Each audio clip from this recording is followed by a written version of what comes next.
Bismillahirrahmanirrahim. Assalamualaikum warahmatullahi wabarakatuh. Waalaikumsalam warahmatullahi wabarakatuh.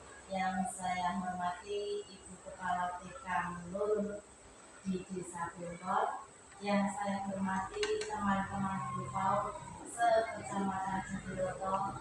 Alhamdulillah pada hari ini kita dapat berkumpul di TK Mulur untuk bersama-sama belajar bersama Ibu Indah-Sih, calon guru penggerak angkatan ke-11. Mudah-mudahan acara hari ini dapat berjalan dengan lancar tanpa suatu halangan apapun. Amin. Salam serta salawat tetap tercurahkan kepada junjungan kita Nabi Muhammad SAW yang selalu kita nanti saatnya sampai di akhir zaman nanti. Sebelum acara kita mulai, baiklah saya bacakan susunan acara hari ini, yaitu acara yang pertama pembukaan, acara yang kedua sambutan kepala sekolah TK Mulur, acara yang ketiga yaitu acara inti pemaparan budaya positif oleh Ibu Indah-Sih, calon guru penggerak angkatan 11, yang selanjutnya sesi tanya jawab dan penutup. Acara kita mulai yang pertama yaitu acara pembukaan. Marilah bersama-sama kita buka dengan bacaan basmalah bersama-sama. Bismillahirrahmanirrahim. Acara yang kedua sambutan Kepala TK Mulur Bengkol kepada Ibu Yatini SPD. Kami persilakan. Terima kasih atas waktunya. Assalamualaikum warahmatullahi wabarakatuh. Waalaikumsalam warahmatullahi wabarakatuh. Salam sejahtera untuk kita semua. Pertama-tama, yang saya hormati Ibu Guru CPG Angkatan ke-11, yang saya hormati Ibu Guru BK serta Ibu Guru kelompok bermain Dusun Bengkol, Desa Bengkol, serta rekan sejawat saya Putriana Indiadi. Pertama-tama marilah kita panjatkan puji syukur dan kehadiran Yang Maha Esa, di mana pada pagi hari ini kita bisa berkumpul di TK kami dalam keadaan sehat walafiat, tidak ada kekurangan suatu apapun. Ini semoga nanti di dalam pertemuan hari ini, yaitu pertemuan penyebaran pemahaman dan penerapan pengalaman budaya positif yang akan dibawakan Ibu Indah-Sih nanti berjalan dengan lancar. Untuk itu teman-teman, marilah kita sebagai guru TK se-Desa Bengkol, monggo kita dukung bersama-sama rekan kami berjuang ya. Semoga nanti Bu Indah-Sih dan Bu Jarsi ini untuk menyelesaikan tugas atau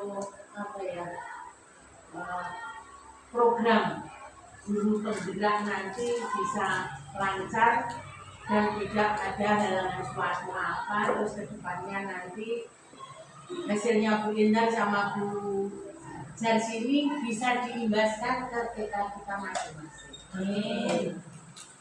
Terus kalau pribadi ya Bu, pulau terus terang saya merasa bangga karena teman kita terjalin CGP. Semoga nanti teman-teman kita yang lain bisa seperti Bu Jar sama Bu Indah-Sih. Sekiranya cukup sekian, semoga ini nanti bermanfaat bagi saya pribadi, bagi guru-guru KB dan guru TK Desa Bengkol. Paling tidak ilmunya nanti bisa kita terapkan atau kita aplikasikan di lembaga kita masing-masing. Sekiranya cukup sekian. Akhir kata, wassalamualaikum warahmatullahi wabarakatuh. Waalaikumsalam warahmatullahi wabarakatuh. kasih kepada Ibu Kepala Program atas sambutannya dan dukungannya kepada calon guru penggerak.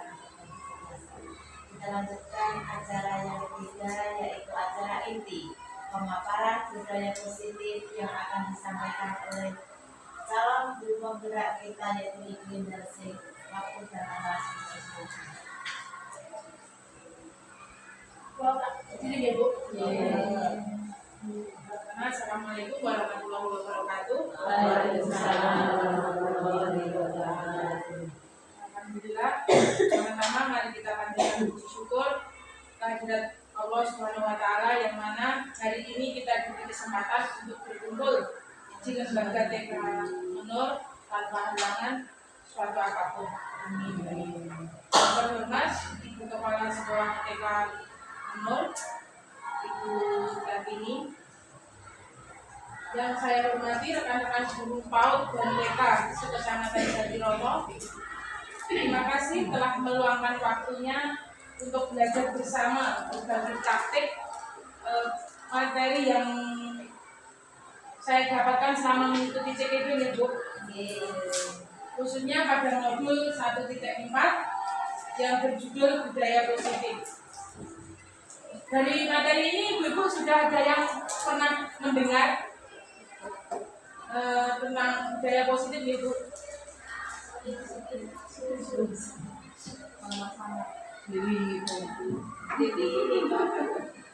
Ada yang tahu budaya positif itu apa? Kebiasaan yang baik. Kebiasaan yang baik. Kebiasaan atau nilai-nilai keyakinan Bu? Oh, biar Bu cek sini, Gen. Apa Bu mau coba Nilai-nilai keyakinan dan kebiasaan-kebiasaan yang mendukung dan memotivasi semua anggota sekolah. nilai-nilai kebaikan yang mendukung motivasi sekolah, Gen. Di sini saya ingin memaparkan tentang budaya positif.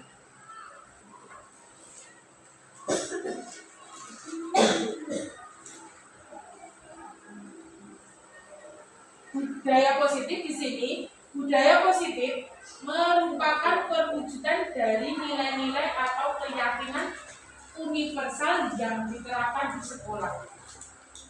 Budaya positif dapat mendorong murid untuk bertindak, berpikir, dan menciptakan sebagai proses memerdekakan dirinya, sehingga murid mampu mandiri dan bertanggung jawab. Di sini murid mampu mandiri dan bertanggung jawab, ya. Contohnya mandiri itu sing kados pripun, Bu? Yang menurut jenengan, kalau di lembaganya jenengan mandiri itu seperti apa? Contohnya Berani tidak keras, tapi lebih keras. berani sendiri, guys. Datang ke sekolah sendiri, guys. Boten diantar, guys. Terus boten ditunggu. Contohnya kados kayak mengerjakan tugas itu sendiri, anak sudah berani mandiri. Terus makan sendiri, ngoten niku. Kalau yang bertanggung jawab, apa Bu? Yang habis mainan mengembalikan temannya. Habis bermain, mengembalikan mainannya ke tempatnya seperti semula, gitu. Mengembalikan permainan ke tempat semula. Mengembalikan mainan ke tempat semula.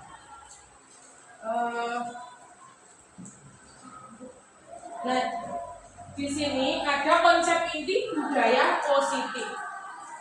Konsep inti budaya positif terdiri dari adanya di sini yang G7. Yang pertama, perubahan paradigma belajar. Yang kedua, disiplin positif. Yang ketiga, keyakinan kelas. Keempat, kebutuhan dasar manusia. Kelima, posisi kontrol guru. Keenam, motivasi perilaku manusia. Yang ketujuh, segitiga restitusi.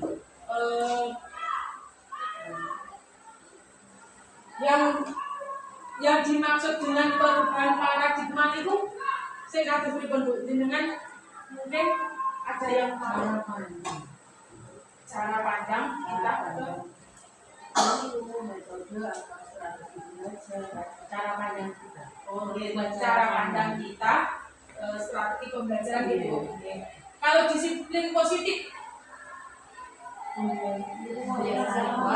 kebiasaan nanti itu mau keyakinan kelas itu terus keyakinan kelas itu sing pripun kesepakatan kelas kita membuat kesepakatan kelas ngoten nggih kebutuhan dasar manusia terus enten posisi kontrol evaluasi pengendalian terus motivasi perilaku manusia mensupport contohnya anak-anak pas nopo memberi reward anak mau menyelesaikan tugasnya kita memberi reward dengan cara kita memberi jempol atau seperti tepuk tangan atau dikasih stiker ngoten nggih Bu. Terus ketiga restitusi.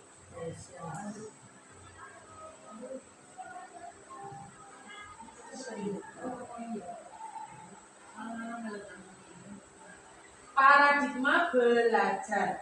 Yang pertama paradigma belajar itu kan yang pertama posisi kontrol guru kan dan perubahan paradigma belajar. Di sini paradigma belajar pembelajaran dengan paradigma baru merupakan pembelajaran yang dirancang berdasarkan prinsip pembelajaran berdiferensiasi sehingga para peserta didik belajar sesuai kebutuhannya berdasarkan tahap perkembangan untuk mewujudkan profil pelajar Pancasila.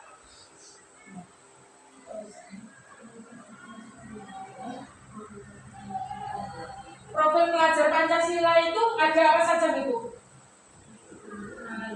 Bernalar kritis,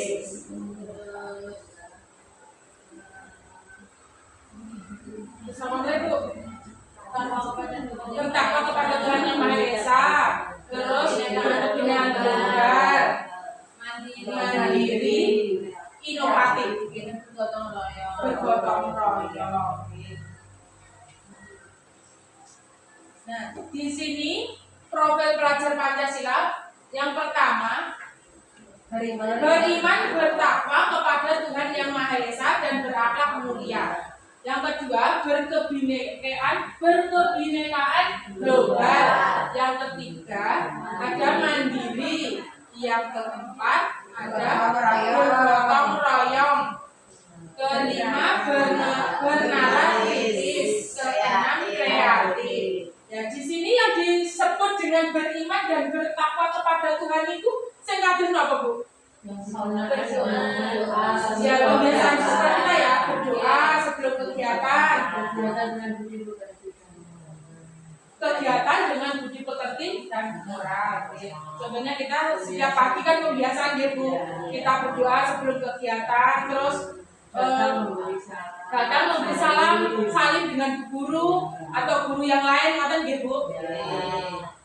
Terus yang kedua berkebinekaan global. Contohnya beraneka ragam.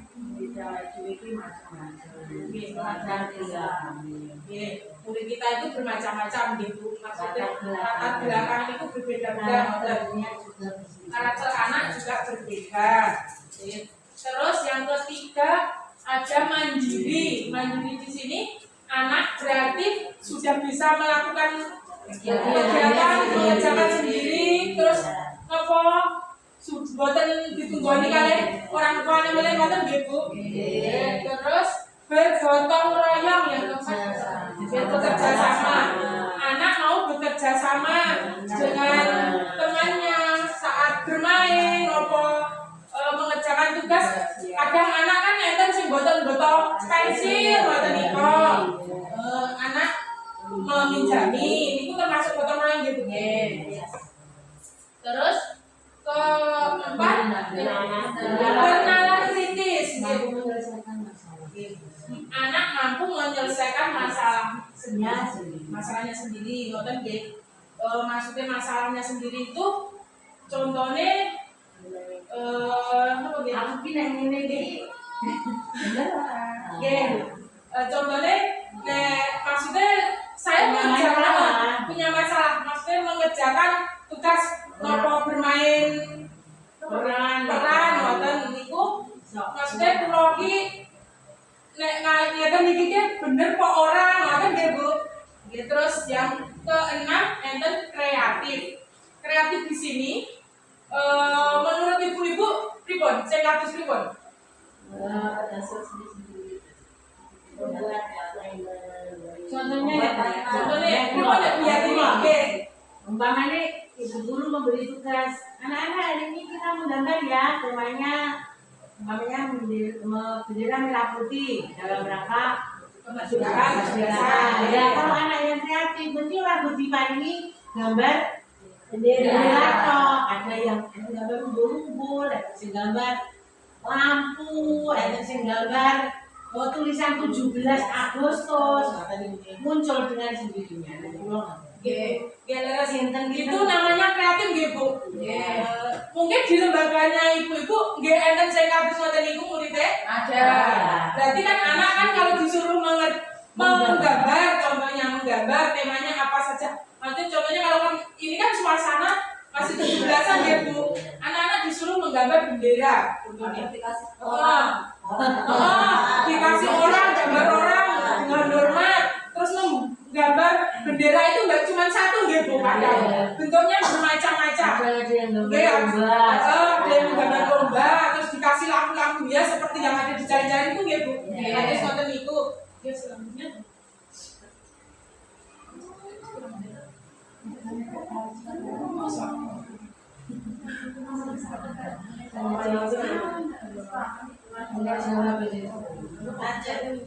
Lanjut gitu. Yang kedua, disiplin positif. Disiplin positif. Disiplin positif adalah pembiasaan-pembiasaan hal yang baik mencakup sikap atau perilaku seluruh warga di sekolah, terutama bagi murid agar dapat berkembang menjadi pribadi yang mandiri dan bertanggung jawab. Tujuan seorang pendidik di sini adalah menciptakan peserta didik yang memiliki disiplin diri sehingga mereka berperilaku mengacu kepada nilai-nilai kebajikan dan memiliki motivasi dalam diri menuju perubahan perilaku ke arah yang lebih baik.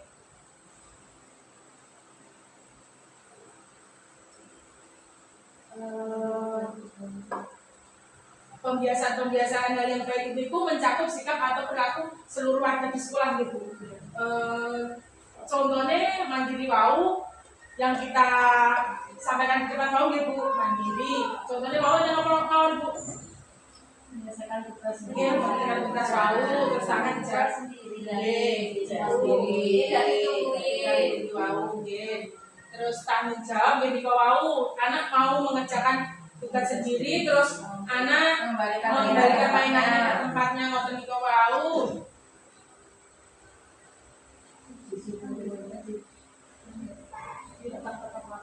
Dia anak datang tepat waktu itu dengan tanggung jawab dengan ini hubungannya disiplin positif itu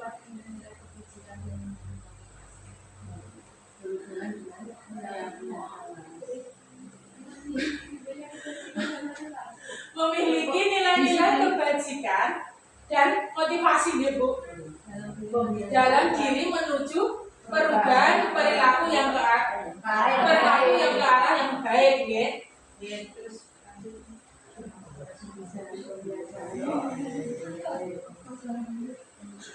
Bu kesana mboten tekan. Kesana mboten tekan ya. Sebelum dilanjut kita breaking dulu. Kesana kalau nggih mboten tekan ya. Kita breaking dulu. Oke. Nanti kalau saya tepok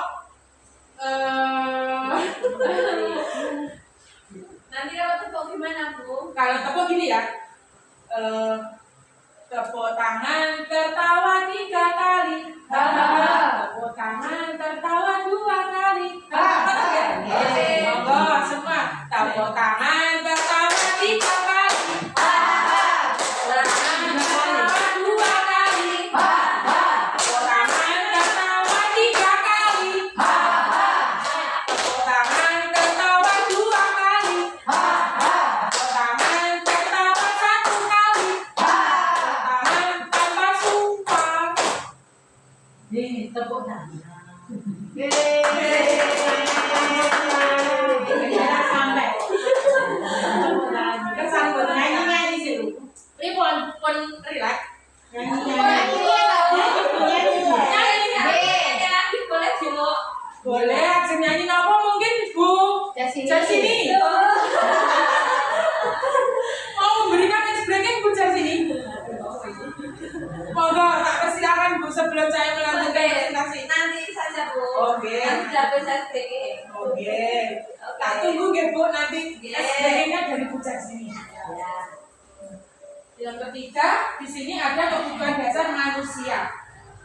Kebutuhan dasar manusia merupakan sesuatu yang kita lakukan untuk mendapatkan apa yang kita inginkan. Seluruh tindakan yang kita lakukan memiliki tujuan semua usaha terbaik yang kita lakukan agar kebutuhan dasar kita terpenuhi. Mimpi kita.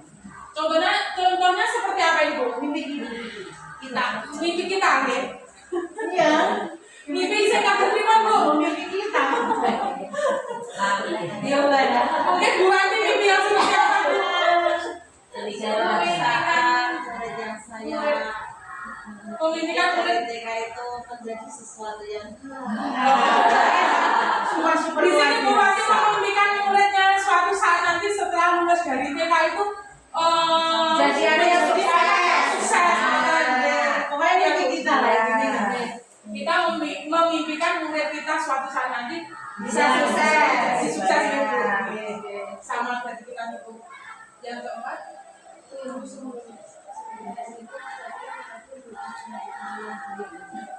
Iya, mimpi kita kan tujuannya juga. sukses. Sukses di sini yang dimaksud sukses itu kita menginginkan murid yang sukses Lahir dan dan batin. Dia berbudi pekerti dulu. Dia berbudi pekerti luhur, terus berakhlak mulia. Itu wow gitu.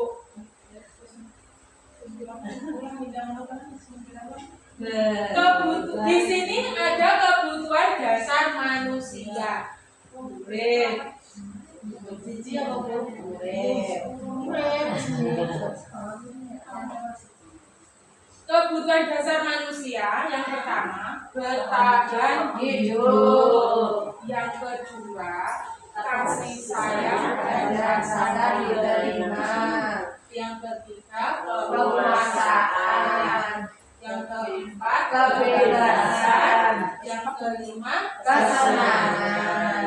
Dan di sini bertahan hidup itu contohnya ada makanan, pakaian, tempat tinggal, keamanan, dan kesehatan.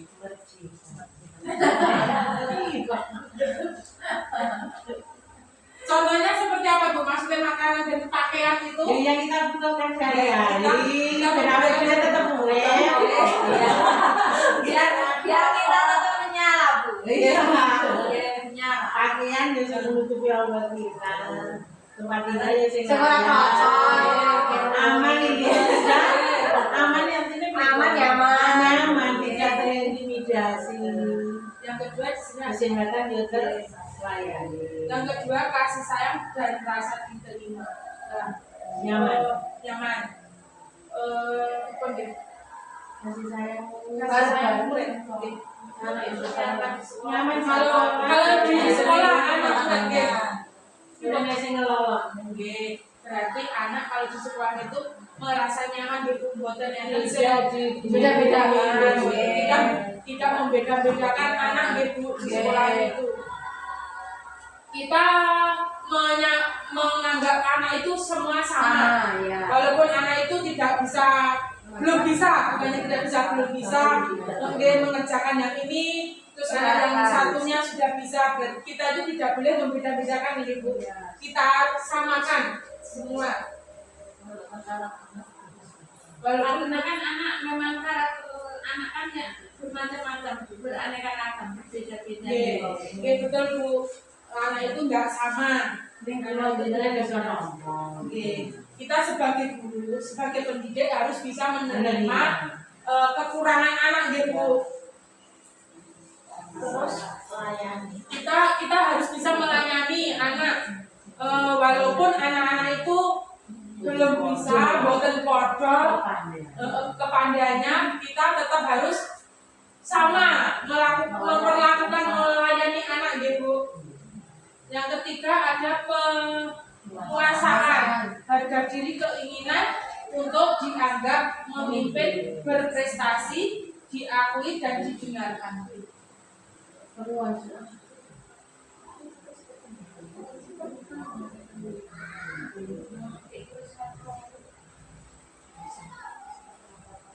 Pada dasarnya manusia itu pengennya Nah, kebebasan. Di sini kebebasan itu sing kados pripun, Bu? Kita memberi sampai dia bisa mana dia mengerjakan. Merdeka. Memerdekakan anak gitu. Kita memberi kebebasan. Bukan berarti kita memberi kebebasan itu terus sekarang dhewe. Kowe arep kepiye? Oten tidak gitu. Memberi kebebasan, tetapi kita juga mampu mengendalikan anak. Kita memberi kebebasan, akan tetapi kita harus bisa mengendalikan anak gitu. Dengan cara memberi kebebasan itu. Contohnya seperti apa nggih? Kita memberi kebebasan itu contohnya Intinya kalau acara yang disukainya. Contohnya dalam mengerjakan tugas ada berapa anak nonton di kelompok, maksudnya anak kan belum menyelesaikan tugasnya, mengerjakan tugas dengan selesai, terus anak itu kan sudah bad mood ya, sudah bosan. Nah, kita memberi kebebasan dulu untuk apa dia pengen apa, mengerjakan yang satunya yang mana dulu yang anak inginkan, nonton gitu. Terus yang terakhir kesenangan, bermain, humor, antusias dan tertawa. bermain sambil belajar. Di sini kita mengajak anak-anak untuk bermain sambil belajar, biar anak-anak itu boten bosen. Kadang kan anak di dikasih tugas terus ngoten kan tetap bosen gitu. Kan iki kerjakan ini dulu sampai selesai. Kan anak bosen. Kita harus memberi kebebasan tahu, terus kita belajarnya sambil bermain. Medianya kita menggunakan yang respat, kesannya anak bosen. Kita memberi hanya buku terus, anak kan bosen gitu. Kita bisa menggunakan dengan bahan-bahan alam. Contohnya kados, ini kalau buku respat, nempel, kertas, gaun kering, ngoten nika, saged, origami, gaun kering, biji-bijian, ngoten nika. Kersane kita belajar sambil bermain. Yang keempat, motivasi perilaku manusia. Di sini ada motivasi eksternal dan motivasi internal. Untuk motivasi eksternal di sini untuk menghindari ketidaknyamanan dan hubungan untuk mendapatkan imbalan atau penghargaan dari orang lain. Yang pertama, untuk menghindari ketidaknyamanan atau hukuman. Contohnya saya nggak tujuh Bu, salah gitu, secara baik. Intinya bisa berhasil kita tidak boleh menghukum anak gitu. di pengerjaan ya.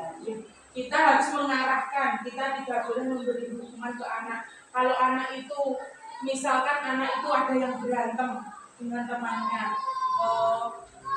kita harus apa ya Bu? Tidak boleh menghukum deh. Kita harus mendekati anak agar anak itu mau meminta maaf dengan temannya dan tidak mengulangi lagi kesalahannya tadi apa dengan temannya seperti itu Bu. Untuk mendapatkan imbalan atau penghargaan dari orang lain. Itu saya ngatur pripun Bu dengan enten sing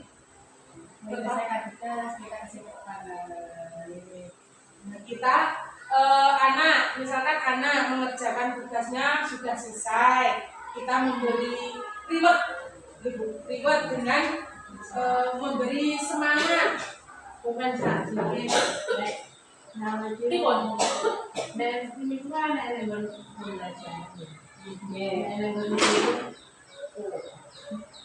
kompensasi. Mana tidak kerja ya kalau kita ke anak itu pripun nggih Bu? ya ini Mendapatkan reward itu oke dengan penghargaan hadiah. Kita memberi hadiahnya itu sing kados napa? Kita memberi stiker atau bintang atau niku nggih. Kalau sakit untuk motivasi internal di sini untuk menjadi orang yang mereka inginkan dan menghargai diri sendiri dengan nilai-nilai yang mereka percaya. Di sini anak itu bangga dengan hasil karyanya sendiri ya Bu. Entah itu hasil karyanya anak itu jelek, anak itu sudah bangga, sudah percaya diri, dia bisa melakukan sendiri tanpa dibantu, tanpa bantuan guru atau nikah,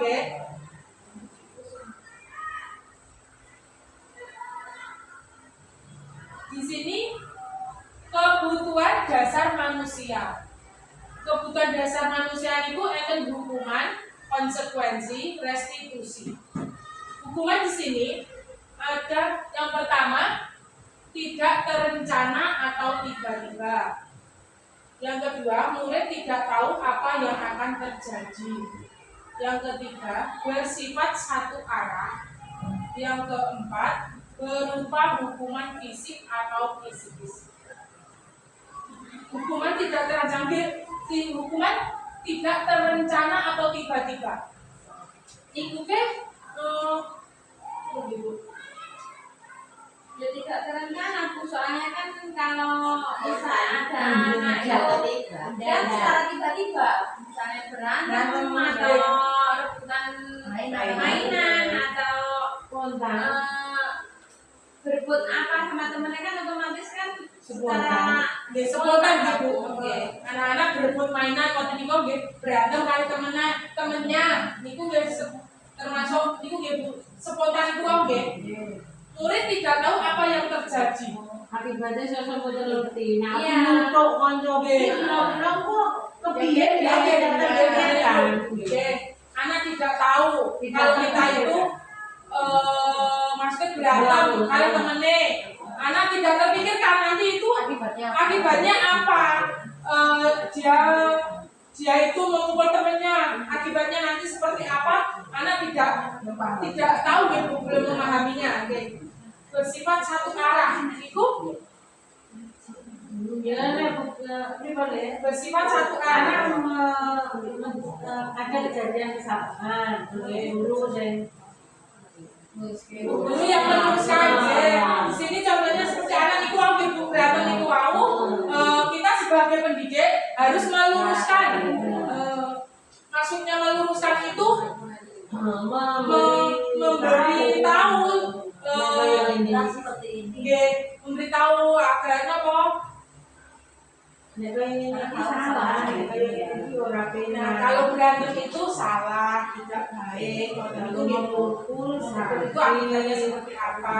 Itu mungkin kan kita mengarahkan gitu.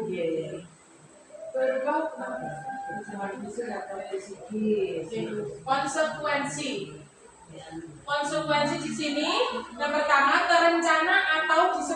disepakati sesuai peraturan.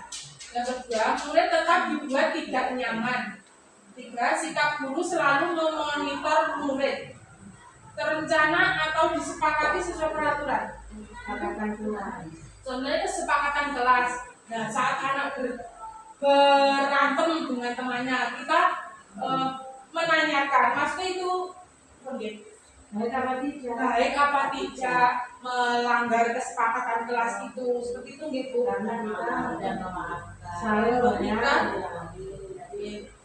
Kita kita harus saling menyayangi sesama teman atau itu gitu. Juga tidak nyaman. Kita tanya Iya. Jadi murid tetap dibuat tidak nyaman. Itu murid tetap dibuat tidak nyaman. Itu di situ tidak nyaman di situ menurut saya itu Bu. Ketika anak melakukan kesalahan itu kita Juga, ya. tanya kalau perbuatan seperti itu Benar apa tidak? benar atau tidak. Kalau sama temennya seperti itu boleh atau enggak seperti itu Bu menurut saya. Oh iya benar Bu. Di sini kita Berarti anak itu dibuat tidak nyaman atas kesalahannya anak itu. berarti kita tanya gitu, anak itu melakukan kesalahan itu tuh biar anak itu pripun gitu. bisa nih bilang Biar anak tahu. Biar tahu menyadari kesalahannya tadi, saya perbuatannya yang dilakukan itu tidak. menyakiti temannya itu salah, tidak baik, ngoten niku nggih. Sikap guru selalu memonitor murid. Memantau, kita sebagai pendidik harus memantau, mengawasi anak didik kita nggih Bu. Terus yang ketiga, restitusi. Proses menciptakan kondisi bagi murid untuk memperbaiki kesalahannya. Yang kedua, proses kolaboratif yang mengajarkan murid untuk mencari solusi sendiri. Nah, di sini proses menciptakan kondisi bagi murid untuk memperbaiki kesalahannya. Dan kita anak dikondisikan dulu untuk memperbaiki kesalahannya. Kesalahannya tadi itu dia berbuat apa dengan temannya, seperti itu ya Bu. Proses kolaboratif yang mengajarkan murid untuk mencari solusi sendiri. Kita berkolaborasi, kita berkolaborasi dengan anak. berdiskusi ya Bu. Maksudnya kita diskusi sama. Berkolaborasi dengan anak itu berdiskusi dengan anak, ya. Kalau kemarin itu kan anak salah, kita sebaiknya besok itu seperti apa, jangan mengulangi lagi, ngoten niku nggih Bu. Yang di sini yang kelima ada posisi kontrol guru. Yang pertama ada penghukum, yang kedua pembuat rasa bersalah, yang ketiga teman, yang keempat pemantau, yang kelima manajer. Nah, di sini posisi kontrol guru sebagai penghukum niku sing kados pripun? Nek menurut jenengan? Menghukum itu apa ya? Memberikan hukuman Kesepakatan kelas. Sebenarnya kita itu sebagai pendidik nggak boleh memberi hukuman. Yang kesepakatan kelas, keyakinan kelas kita mulai. Lingkungan drop. Makanya, itu kan ada konsekuensinya. Makanya datang tepat waktu. Iya tas. yang terlambat. Kita kan sosok pun baris, nomor dua tadi kadang-kadang kan mesti menangis. Lah, awal itu kan tetap bertanya kita. Mau alasannya kok datangnya terlambat, makanya kamu kesiangan Bu. Ini kan itu ke pasar dulu Bu. Apa? Jadi kita apa ya?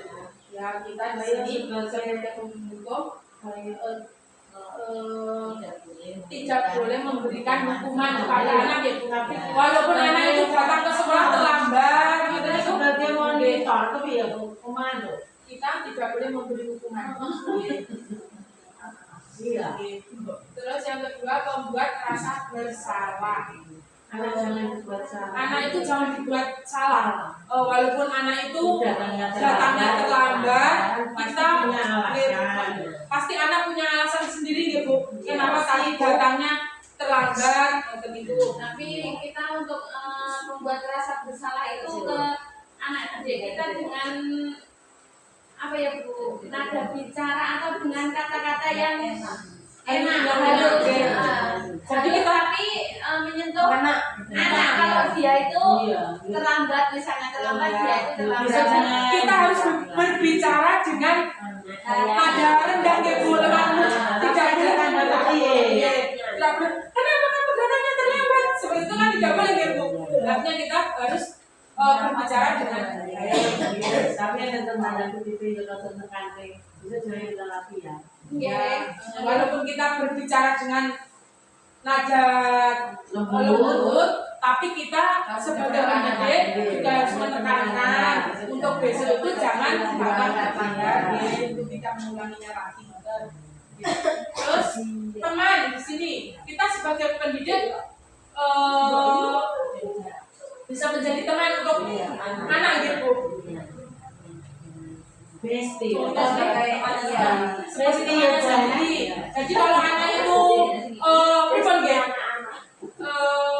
anak merasa galau saat tidak diajak bermain temannya atau kau ya, pasti kan yang jadi bu guru. Aku radi jangan konco aku kayu bu, aku radi jangan konco bulanan kayu atau kurang.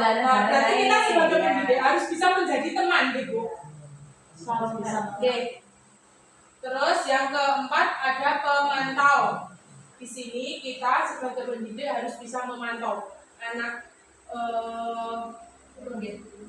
saat anak bermain atau mengerjakan tugas, kita sebagai pendidik harus bisa memantau setiap kali anak ada masalah. Terus yang terakhir ada manajer. Kita sebagai guru yang saya katakan pribadi Bu manajer niku mempersilahkan siswa untuk bertanggung jawab atas perilakunya agar siswa untuk mendukung siswa agar menemukan solusi dari permasalahannya itu sendiri. Berarti bisa mengelola. Ya. berarti anak Ini itu bisa menguasai namun dengan pengelola manajer. Mempersilahkan siswa kita sebagai anak. kita sebagai pendidik harus bisa mempertanggungjawabkan perilaku anak gitu. Kita bisa mengubah perilaku masing-masing orang. kita bisa mengubah perilaku yang tadinya belum kurang baik menjadi lebih baik lagi.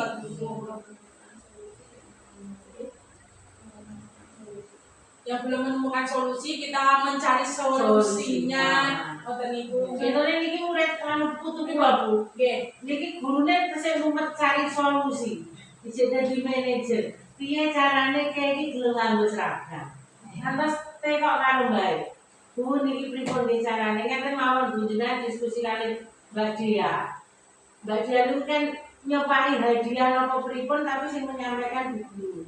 Sesuk nek mau pakai seragam, ini kasih hadiah. Nanti yang jenengan diam-diam, tapi yang menyediakan dia ngasih uang. Mungkin suatu saat nanti nonton itu nggih anu nggih saged. Maksudnya kan contohnya seperti cucunya biar ini nggih. Itu kan dia pas sekolah belum mau memakai seragam. Aku maunya pakai baju sini. Mungkin dengan kesabaran kita sebagai pendidik, lambat laun kita memberi apa gitu? Cari solusi lagi berikut. Memberi semangat, memberi masukan-masukan ke anak. Mungkin suatu saat nanti anak itu mau memakai seragam. banyak. Ngoten niku. Tapi maksudnya kebiasaan seperti itu. Kedinane nanti ku mboten. Dia lihat dulu, maksudnya kan niku caranya sing pertama, Bu. Oh nek kuwi kok Berhasil. apa mboten ya. Jadi saya Kayak tahu sih saya. Udah solusi deh, ini itu sih kok ya. ya lanjut ya Bu. Contoh penerapan 5 posisi kontrol guru.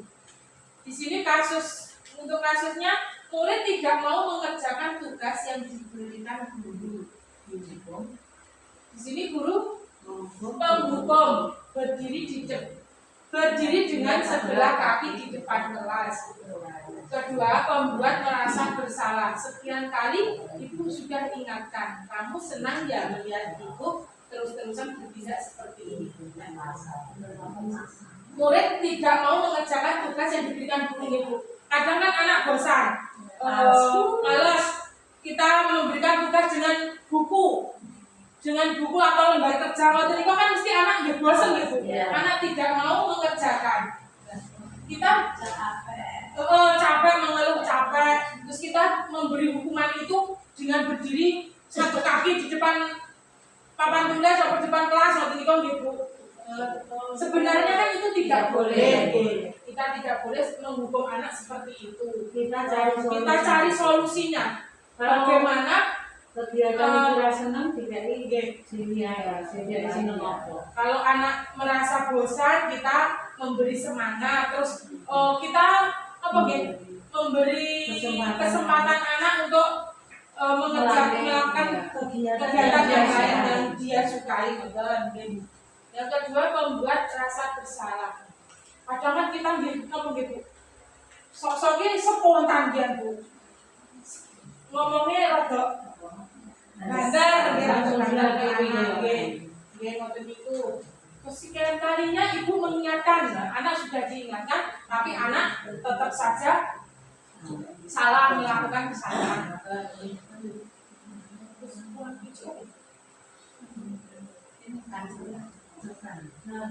Murid tidak mau mengerjakan tugas niki wau gitu. Kita sebagai teman, ayo dong, kamu kerjakan tugasnya. Nanti kita kalau sudah selesai kita main.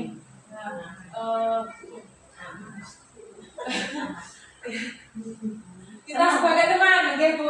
Kita sebagai teman itu anak yang tadinya tidak mau mengerjakan tugasnya, kita memberi semangat anak. Ayo dong, kerjakan tugasnya. Nanti kalau kita sudah mengerjakan, kita baru bermain. Ngoten niku.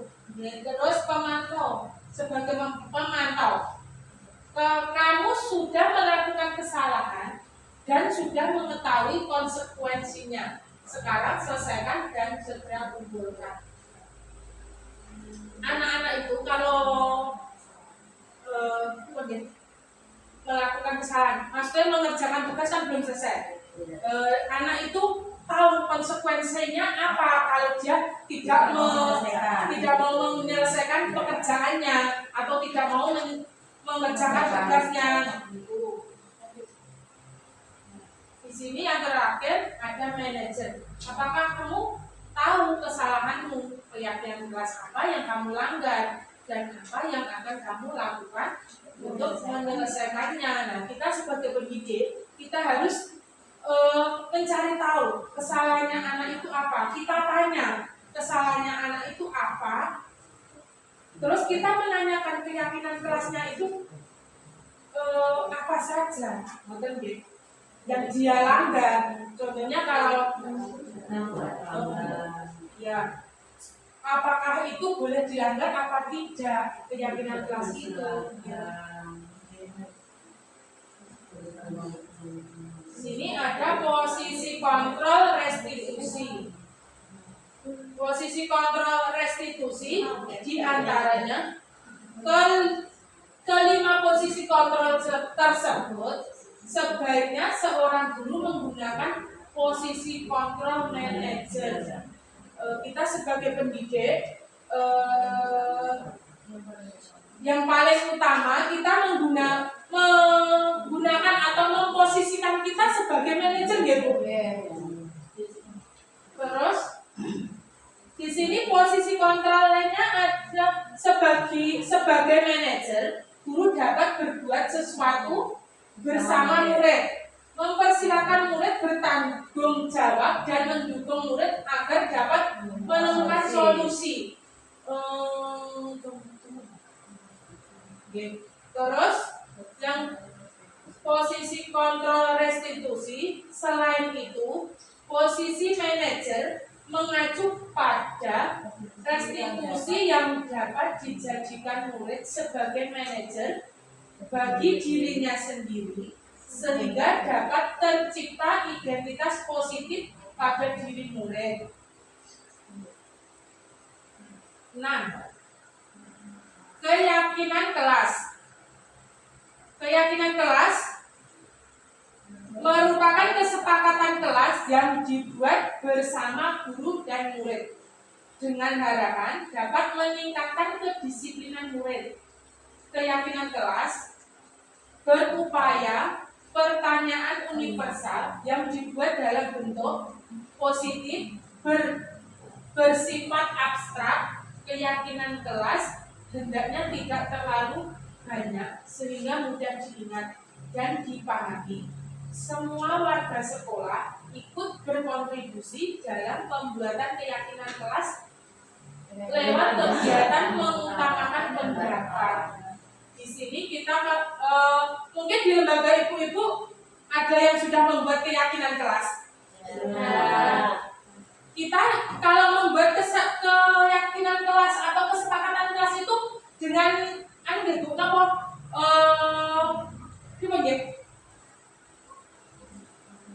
kita berkolaborasi dengan teman sejawat, dengan anak, kita bahasanya itu yang mudah diingat dan dipahami anak. Contohnya seperti apa, Bu? Membuang sampah pada tempatnya, datang tepat waktu, berseragam, terus saling menyayangi, membuang sampah, terus kembalikan mainan pada tempatnya. Contohnya seperti itu, Bu. 7. Segitiga restitusi. Segitiga restitusi adalah suatu proses dialog yang dijalankan guru atau orang tua agar dapat menghasilkan murid yang mandiri dan bertanggung jawab. Segitiga restitusi membantu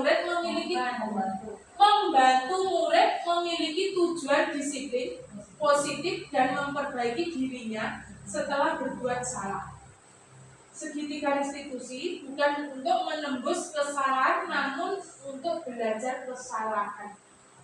Belajar dari kesalahan. Kata kunci itu.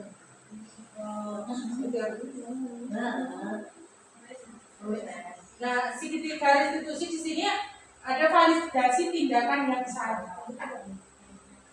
Terus menanyakan keyakinan kelas, menstabilkan identitas.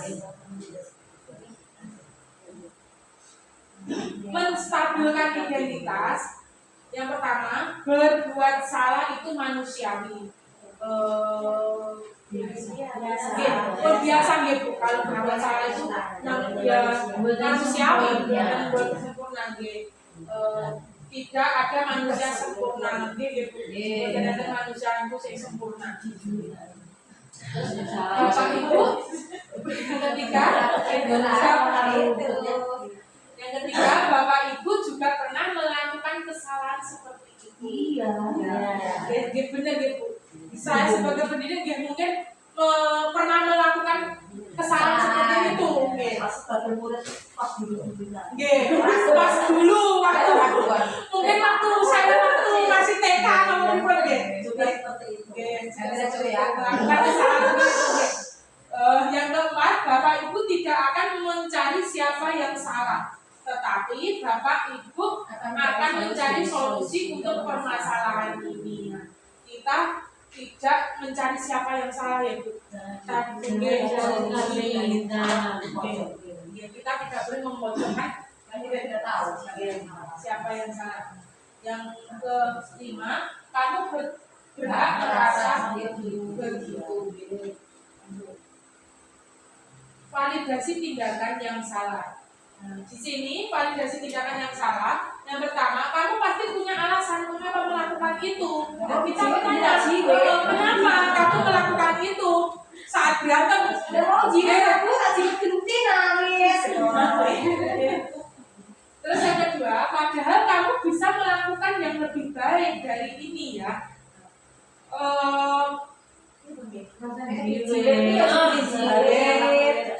Kita tanya tidak usah melakukan hal yang seperti itu yang seperti tadi contohnya berantem. Padahal kan kita bisa melakukan yang lebih baik lagi. Ya, terus yang ketiga, kamu patut bangga karena melindungi sesuatu yang penting buatmu.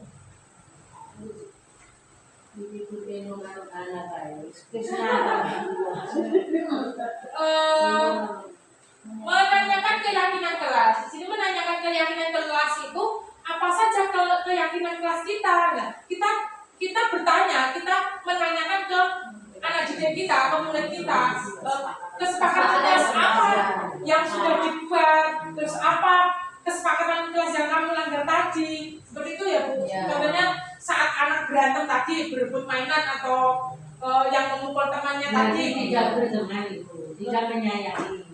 Kalau melanggar kalau melanggar keyakinan kelas, kesepakatan kelas kan berarti tidak menyayangi, tidak saling menyayangi dengan temannya sesama. Yang kedua, nilai-nilai apa yang telah kita sepakati bersama. Nah, nilai-nilai seperti apa yang kita sepakati bersama. Kita harus saling menyayangi sesama teman. Karena kita satu keluarga, satu kelas itu satu keluarga. Seperti apa gambaran kelas yang ideal menurut kamu? Gambaran kelas seperti apa yang ideal menurut kamu? Jadi yang ideal itu yang pribadi Bu. Menurutnya itu seperti apa nyaman? Boten berantem karo koncone bae. Boten niku. Saling menyayangi temannya. Gurunya harus sabar menghadapi anak-anak yang beraneka ragam karakter. Terus yang keempat, kamu ingin menjadi orang yang seperti apa?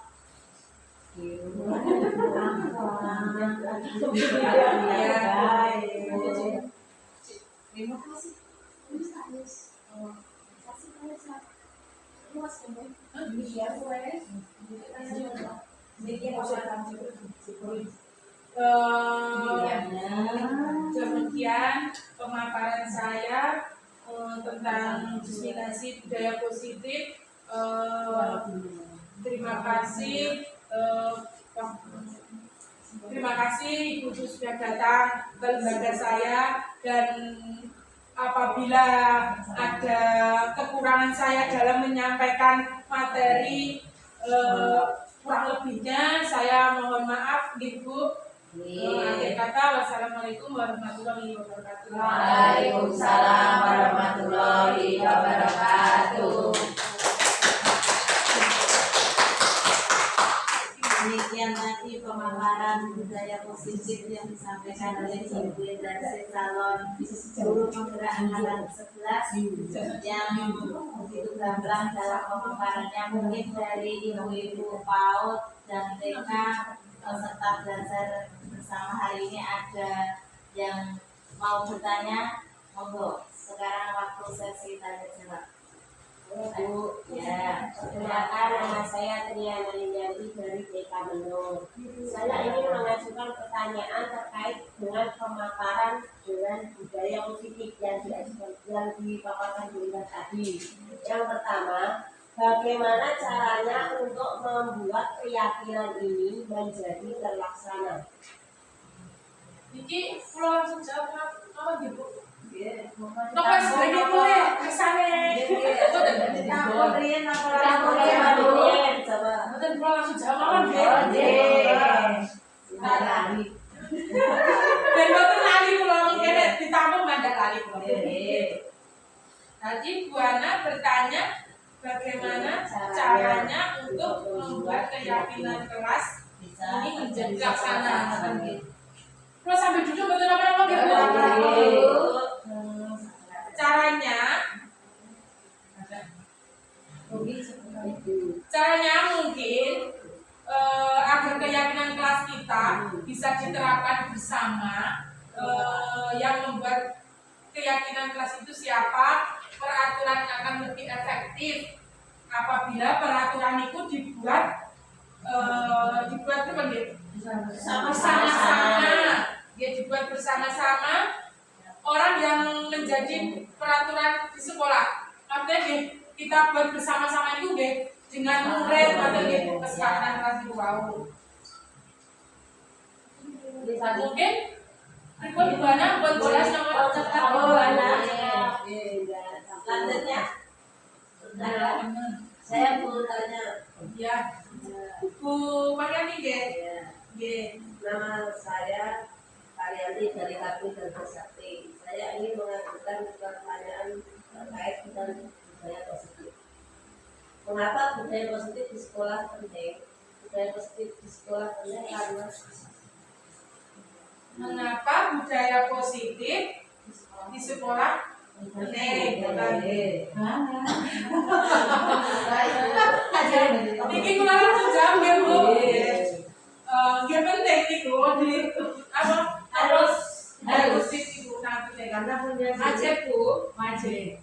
Budaya positif di sekolah itu penting karena berkontribusi pada kesejahteraan seluruh komunitas sekolah Bu. Kedepannya ketika siswa merasa aman dan diterima, siswa lebih cenderung terlibat dalam proses belajar, menunjukkan prestasi akademik yang lebih tinggi dan memiliki hubungan yang sehat dengan teman sebaya serta guru. berarti membangun komunikasi yang baik. Kita harus membangun komunikasi yang baik dengan seluruh warga di sekolah. terus menyepakati yang kita buat kesepakatan kelas kemarin. Itu Karyani sama ada lagi yang lainnya? Mungkin ada yang saya tanya nih. Saya mau tanya Bu. Ibu Sinan Ibu Saya Sinan bulan dari Kabupaten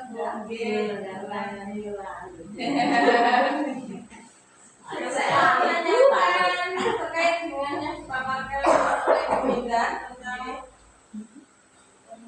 budaya positif. Apa tantangan yang mungkin dihadapi dalam menciptakan budaya positif di sekolah? apa Tantangannya? Tantangan yang mungkin dihadapi di sekolah. langsung menjawab Ibu.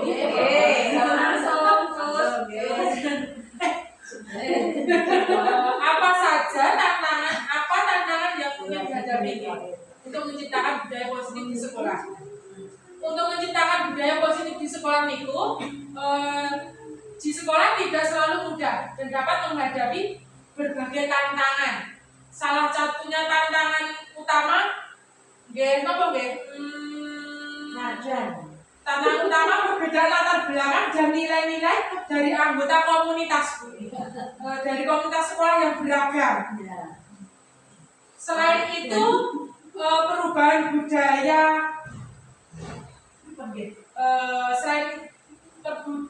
perubahan budaya memerlukan waktu dan komitmen yang konsisten Bu, dari seluruh pihak yang bisa jadi sulit di tengah-tengah tekanan akademik dan administratif. berarti Mbak Sipwi tergurungnya ya Bu ya. Pipi ya. Tantangan itu ya dari gurunya, dari tantangan, Dari gurunya. tantangan utamanya itu kan dia perbedaan latar belakang itu. Kalau di tempat saya di agamanya ada yang Kristen satu, gitu kan untuk mengajarkan itu sulit sekali kan setiap masuk kan itu ya kegiatan awal Iya, berdoa.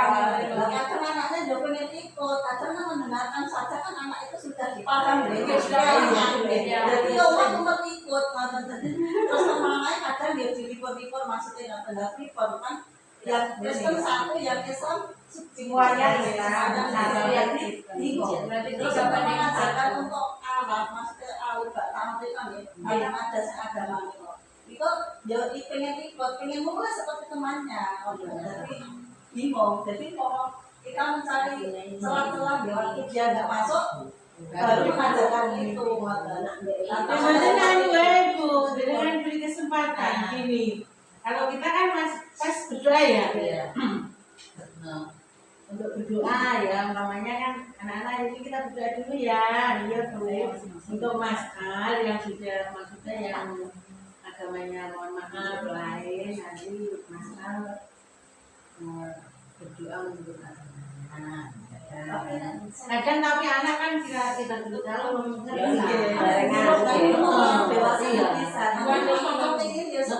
teman-temannya Ada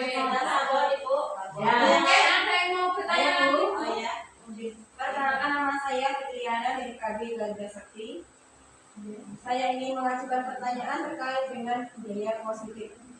Saya ingin bertanya, apa peran guru dalam mendukung budaya positif di sekolah? Pripun berarti ini aku mau jawab ya? Oke, maksudnya tentang semangat untuk maksudnya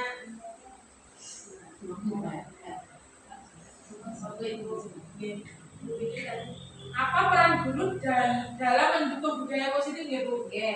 Guru memainkan peran sentral dalam mendukung dan mempromosikan budaya positif di sekolah. Guru juga bisa sebagai model perilaku yang baik, menunjukkan nilai-nilai seperti empati dan kerjasama sehari-hari dengan siswa. Selain itu, guru juga bisa bertanggung jawab untuk menciptakan lingkungan kelas yang aman, nyaman, dan mendukung, di mana siswa dihargai dan dimotivasi untuk belajar, Bu. Ya.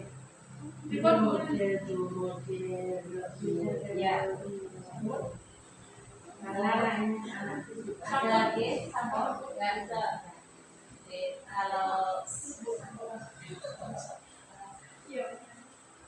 Kalau sudah puas dengan jawaban itu semuanya. Kenapa Bu? Kalau sudah demikian tadi pemaparan dan penjabaran tentang budaya positif yang disampaikan oleh Ibu Indrasih, CGB Angkatan 11 Kabupaten Wonogiri. Mudah-mudahan dari pemaparan hari ini dapat mengembangkan budaya positif di lembaga kita masing-masing.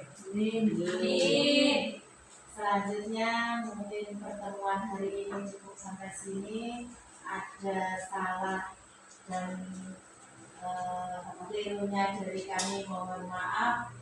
Terima kasih atas kedatangannya semua. Kita tutup acara hari ini dengan bacaan hamdalah bersama-sama. Alhamdulillahirabbil alamin. Ya, wassalamualaikum warahmatullahi wabarakatuh. Waalaikumsalam.